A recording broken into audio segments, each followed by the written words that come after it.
အဲ့မျက်နှာဖုံးနဲ့တက်တော့ကပတ်တွင်းရှာပြီး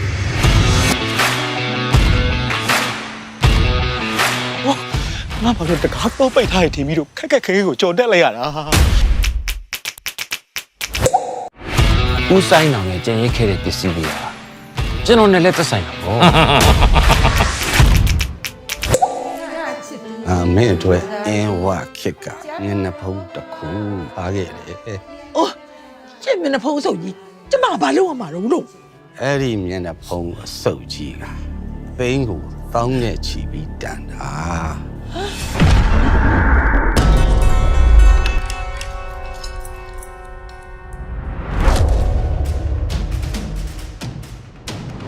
ဒီရုပ်ကဘာလဲကွာလက်ကညာဘက်ကနေဘယ်ဘက်ရောက်တာလဲဘယ်ဘက်ကနေညာဘက်ရောက်တာလား